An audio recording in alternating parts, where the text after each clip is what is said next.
ভিডিওটা ভালো লাগলে লাইক কমেন্ট শেয়ার করে দিবা ভাই, সাবস্ক্রাইব করে দিবা।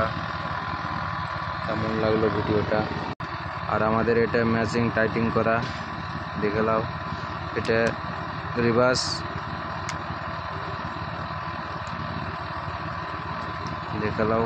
এটা ব্যাটারি লাগা হয়নি, এখানে গুঠি লাগিয়ে